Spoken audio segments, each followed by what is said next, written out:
So I was asked to talk about cholesterol controversy, and I think if you were drawing breath in 2013 near the end of the year, you understood that there was some controversy as the ACC-AHA 2013 cholesterol guidelines came out. And I hope to shed some light on kind of what the thinking was at the time, but also share with you some data since then that seem to strongly support, I think, the position that we took in the guidelines. Let's see. Is it this one? Yes, there we go. And I have no disclosures. Maybe it is this one. There we go, perfect. So I want to start by stipulating a few things, because I'm mostly going to talk about why we shouldn't be necessarily always focused on cholesterol, LDL specific goals, but I do want to stipulate a few things. And if you read the guidelines, we were crystal clear about this. LDL cholesterol, in particular ApoB-containing particles, are the central molecules in atherogenesis, and I don't know a single person on the panel who would argue this point. So we didn't try to say that LDL cholesterol is not important anymore. In fact, quite the opposite. The other thing I want to stipulate is that we understood that over the decades from the 1970s, 80s, 90s, and so on, we as a profession spent a lot of time educating people about the importance of LDL cholesterol, and that on-treatment lower LDL cholesterol is a good thing to achieve because we know it reduces risk. And that certainly became true more and more as the statin trials came out through the 90s and early 2000s. The other thing I want to stipulate is that, no question, some patients may be motivated by having a target or a goal to shoot at with a certain number. It works well often with blood pressure and can work in cholesterol as well. I find my patients are more motivated and more interested in answering the question, can I really reduce my risk for having a heart attack or a devastating stroke? That seems to me to be a better motivator for them. But, to be fair and perfectly transparent, I still will, with some patients, will say, I really want to get your LDL to this level. I think this is the difference between the art and the science of medicine, but I did want to start by stipulating these few points. So let me just review for you briefly what the 2013 ACC-AHA cholesterol guidelines said. And one of the important things to think about, just actually for my own edification, how many people have actually read, and be honest, how many people have actually read the 2013 cholesterol guideline in its entirety? Good, better than most audiences, so thank you for that. So one of the things that we were asked to focus on was not treatment of blood cholesterol to reduce blood cholesterol. We were actually asked to focus on treatment of blood cholesterol to reduce risk.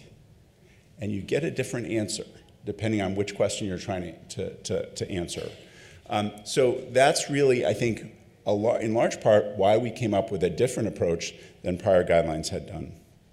We, of course, emphasized the adherence to a heart-healthy lifestyle, including, importantly, a heart-healthy diet. That was in a whole separate guideline, and I'd certainly refer you to that because it often gets overlooked. But importantly, what we did was we tried to identify individuals who were most likely to benefit from cholesterol-lowering therapy. And that word benefit is really an important and central concept to these guidelines. What we found from the very best evidence from clinical trials was that there were 4 groups who unequivocally have net clinical benefit from being treated by statins. Why statins? We had the most evidence for them for both efficacy and safety. And within all the trials that had looked at statins, there were 4 clear groups, again, that had net benefit, meaning we're more likely to prevent a heart attack or stroke than we are to cause an adverse event when we're introducing a new chemical into the body. And what we also saw was that it was important how much of that statin you got depending on what the data showed. So this is figure 2 from the published versions of the guidelines, and it just briefly runs through the kind of clinical workflow and identifies those 4 statin benefit groups. So right at the top there, as you can see, is if the patient has clinical atherosclerotic cardiovascular disease, needs secondary prevention, 1A recommendation that individuals less than 75 should get a high-intensity statin, over 75 should get at least a moderate-intensity statin. Why those doses in those ages? That's what the clinical trials were designed to show us.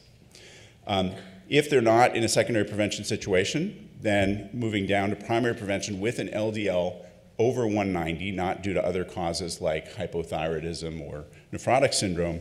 1B recommendation that high-intensity statins for these patients who are highly enriched for genetic types of hypercholesterolemia should benefit from a high-intensity statin. Next group down, primary prevention in diabetics. These are diabetics ages 40 to 75 years old. Why only that age range?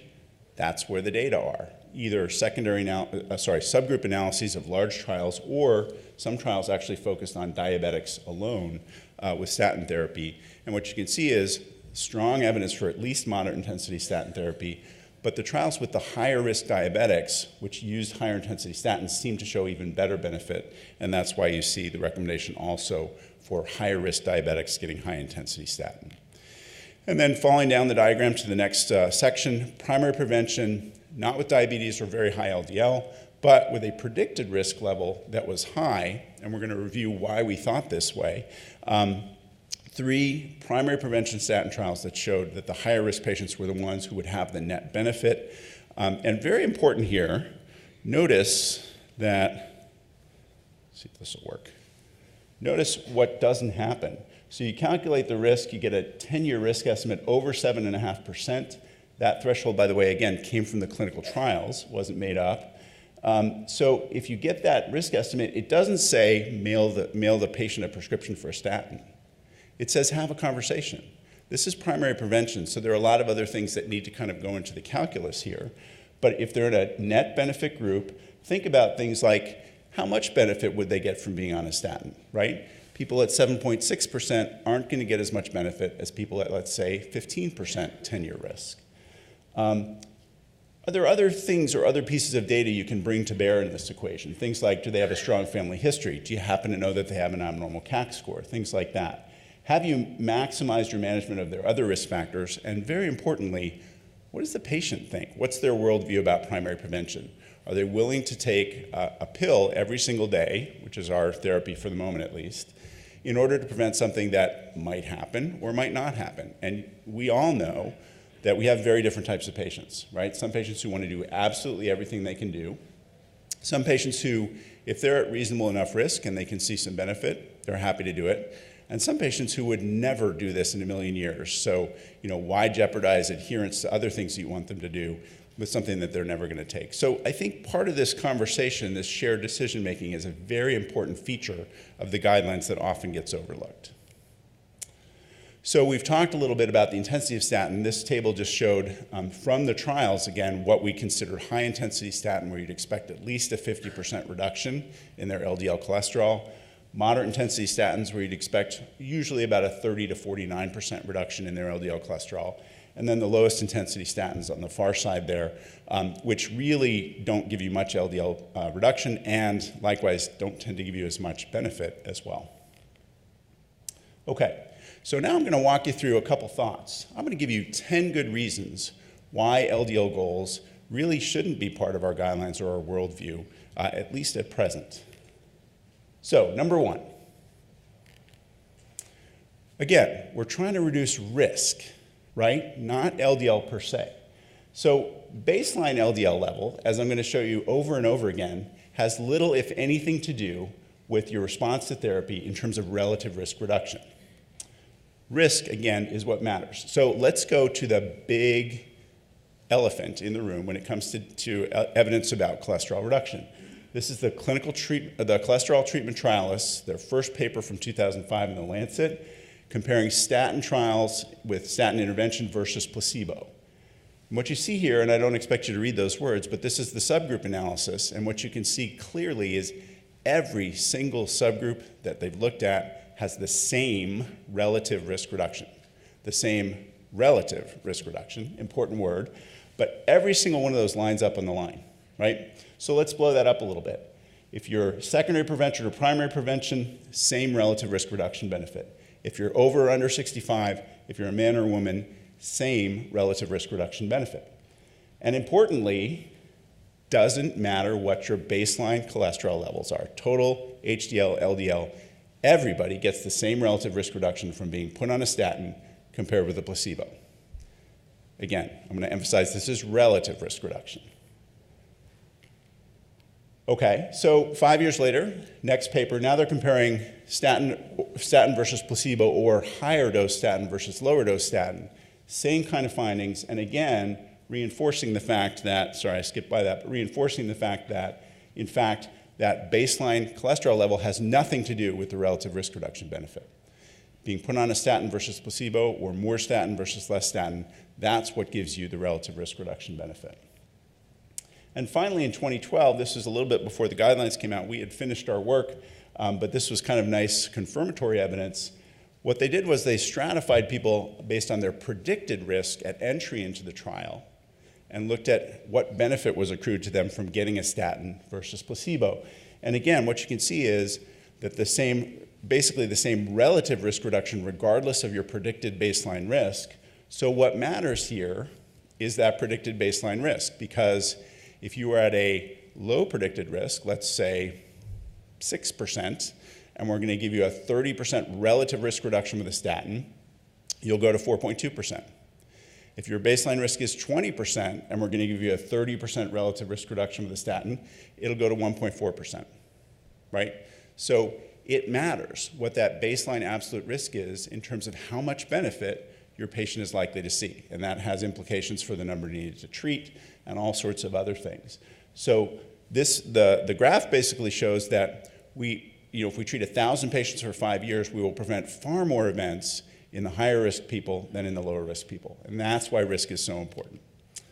Okay, number 2, why not LDL targets? Well, as I've kind of alluded to, there are exactly 0 trials out there that have done a titration method with adding more cholesterol medication to try to get to a certain LDL target to try to see if that's a strategy that actually prevents events.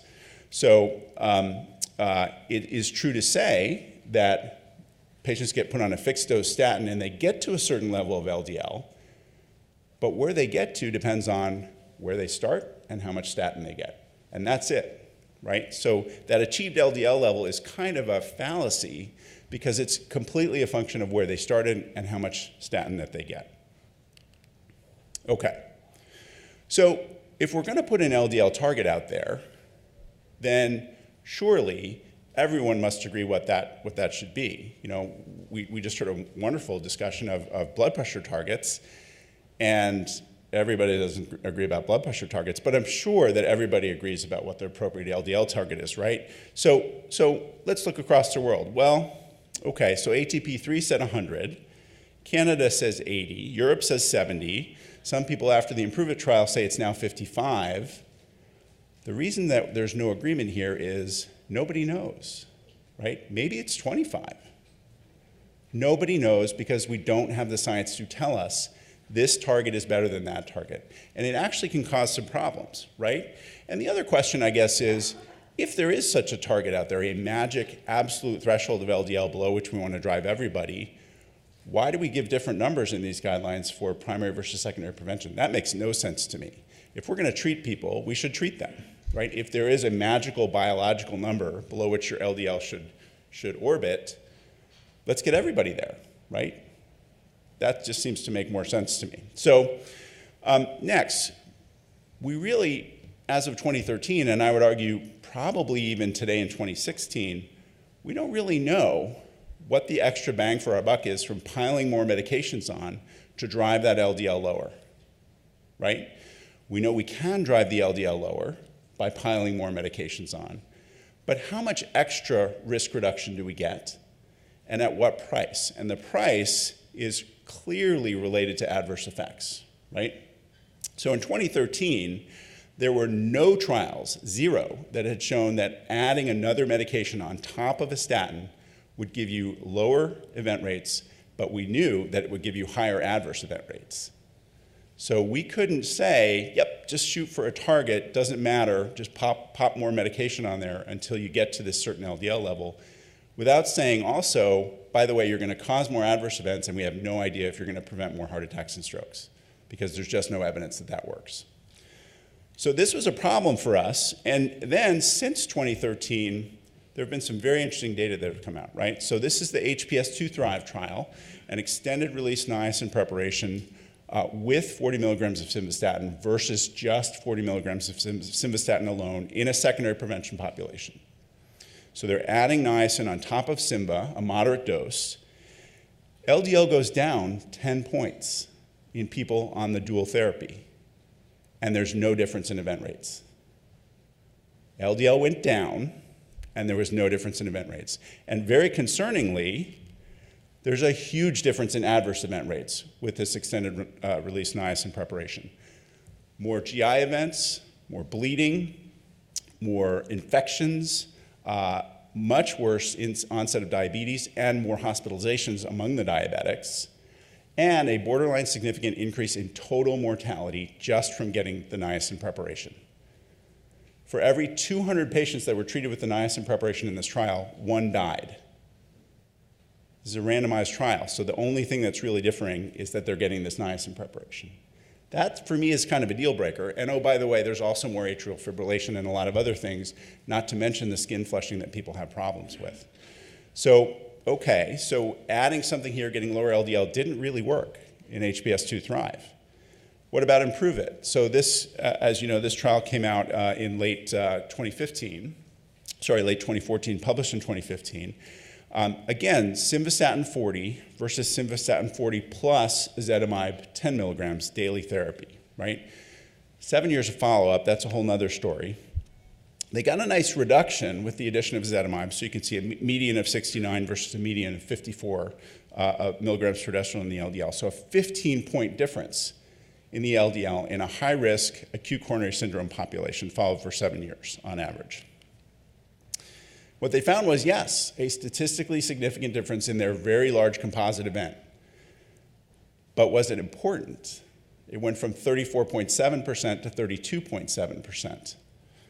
Okay, so yeah, statistically significant over 7 years, but a pretty modest effect from adding another drug onto a moderate dose statin. If we were designing this trial today, they would not be getting 40 milligrams of simvastatin. They would be getting at least something like 80 milligrams of atorva, or perhaps a high dose of rosuvastatin, because you should get a high intensity statin if you're an acute coronary syndrome patient, not a moderate intensity statin like 40 of Simva. And you would have gotten to the same LDL level, by the way, as adding the ezetimibe on top of the 40 of Simva. So did we really learn something here? Well, I think we did. Ezetimibe was very, very safe, and that's a nice thing to have. And perhaps if your patient can't tolerate a high-intensity statin, this is a great drug to think about adding. But, you know, I'm not sure that it was the end-all and be-all. And, you know, I think this is one of the problems with targets as well. So the concern that we had, and we wrote about this in the guideline, was if you have a target out there, a goal level, you might actually underuse good therapies. So imagine you have a patient with stable coronary heart disease, and their LDL is 95. Well, under many guidelines, you would say, we're done here, even though they are on insufficient therapy, right? We know this patient would do better on 80 milligrams of atorvastatin. We know that from clinical trial data. So at target, but insufficiently treated, and that's a problem with targets. The other thing, you know, that we worried about at the time, I guess it's probably less of a problem now, but you have a patient who you want to add another drug to, but you know that there could be drug-drug interactions. So we'll reduce the effective drug, the atorvastatin, to make room for the ineffective drug, the fibrate or the niacin, right? Those things make the numbers look better, but they don't reduce risk when added to a statin. And we know that from clinical trial evidence. So we should use the therapies that we know are going to work and reduce risk the most. And the other problem is we now have very expensive therapies that, you know, at least in the very short term, look safe. They're efficacious when added to statins. But let's say the LDL is 77. So now we're going to put a lot of people on PCSK9 inhibitors to get their LDL under 70, if you're a believer in that particular target. Do we know that there's long-term benefit and safety there? Not yet. Hopefully soon, and maybe that will be the answer. But again, those are not goal-driven trials. Those are add-on trials compared with placebo. So we're not going to get the answer, if you're in favor of goals, we're not going to get the answer that we need. Another reason, even the biology is telling us that high-intensity statin is the way to go rather than LDL targets. And this is a study, this is an IVUS study that was published a couple years ago now in AJC, and I'm sure you probably can't read the numbers there, but what it shows is that the achieved LDL quintile across the top there didn't matter in terms of using IBIS, the change in atheroma volume or the number of people who actually regressed their atheroma. What mattered was whether you got a high-intensity statin or not. Didn't matter where your LDL ended up. Interesting. What these authors concluded was that this challenges the concept of treating LDL to a threshold target level for secondary prevention and strengthens the notion that despite achieving certain targets, many may harbor individual risks that's likely to be more effectively mitigated by maximally intensifying the statin therapy. So I think they're kind of giving us a biological correlate here. What's really interesting for me about this paper is this is Dr. Nissen's work. Our greatest critic in getting rid of LDL targets some days actually agrees with us and says the biology is kind of supporting that. And I note that actually on some days, Dr. Nissen also agrees that there's no evidence for those LDL targets that he likes to push as well. So anyway, I think there's healthy debate here, but I'm going to keep piling on more evidence as well. Turns out that using an LDL target actually degrades your ability to detect the high-risk patients. So this is a very interesting study. This was 3,000 patients from Yale who got CT angiograms. And across the x-axis there is that you see their segmental plaque score, essentially their plaque burden. And the y-axis says what's the probability that a guideline would recommend that this patient should be given a statin, okay? So what you see on the red curve is the probability that you would get recommended for a statin, which goes up steeply in the 2013 guidelines, goes up steeply as the plaque burden in these individuals was higher. The green line is the ATP3 line. So when ATP3, which required not only sort of a risk level, but also an LDL level for thinking about statin, you can see you're much less likely to get a statin even though your plaque burden is substantially higher. When you remove those LDL restrictions from the ATP3 guideline, that's the blue line. So just focusing on LDL for who's going to get therapy is actually degrading your ability to treat risk. And I think that's a very important point. The other question is, we really focused on get the percent LDL reduction because of the intensity of statin rather than the certain achieved LDL level. And this is a study that came out just a couple of years ago now, where they looked at patients in the TNT, IDEAL, and SPARKLE trials. These were all trials of 80 milligrams of atorvastatin versus placebo. And they looked at who got more than 50% versus less than 50% reduction from that dose of a statin, and who got to an LDL less than 70 versus not. So we're kind of splitting the deck here. And some people obviously got both. What they found was that this is among the people who achieved an LDL less than 70, the people who had gotten there and had more than a 50% reduction, response, adherence, probably a number of reasons for this. The people who had more percent reduction in their LDL were actually the people who were getting the most benefit. The people who had a lower percent reduction to get to less than 70 had less of a reduction benefit. And so they said, what is describing this residual risk? Well, statin dose contributed some. Statin dose plus the percent of LDL reduction they had achieved was the blue bar in explaining the residual risk. And there was no additional information imparted by what their actual LDL level was.